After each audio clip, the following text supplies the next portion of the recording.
Bhojpuri film industry का दबंग star, trending superstar, hit machine Khesari Lal Yadav ji का भोजपुरी सॉन्ग बबुआ के खुश करदा जब से यूट्यूब पे रिलीज की गई है, तब से ही खेसारी जी का बबुआ के खुश करदा भोजपुरी सॉन्ग यूट्यूब पे ट्रेंडिंग में ही है और यूट्यूब पे धूम मचा दिए हैं। और अभी भी खेसारी लाल यादव जी का भोजपुरी सॉन्ग बबुआ के खुश करदा यूट्यूब के म्यूजिक सेक्शन में नंबर 9 पे ट्रेंडिंग कर रहे हैं, जिसे आप लोग वीडियो में यूज किए गए फोटो में देख पा रहे होंगे। और यदि इसी रफ्तार से, इसी स्पीड से खेसारी जी का यह गाना यूट्यूब पे ट्रेंड करते रहे तो कुछ ही दिनों में खेसारी लाल यादव जी का भोजपुरी सॉन्ग बबुआ के खुश करदा साल 2021 का सबसे बड़ा ब्लॉकबस्टर भोजपुरी सॉन्ग बन जाएगा। और ये होगा ही होगा, 100% होगा, क्योंकि खेसारी लाल यादव जी के इस गाने के प्रति लोगों का क्रेज बढ़ता ही जा रहा है। वैसे दोस्तों, आप सबों को क्या लगता है, खेसारी लाल यादव जी का बबुआ के खुश करदा भोजपुरी सॉन्ग साल 2021 का सबसे बड़ा ब्लॉकबस्टर भोजपुरी सॉन्ग बनेगा या नहीं?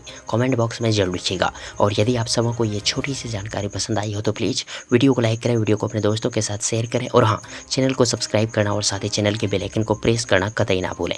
थैंक्स, मिलते हैं एक और नई वीडियो लेकर, तब तक के लिए good wishes for good luck.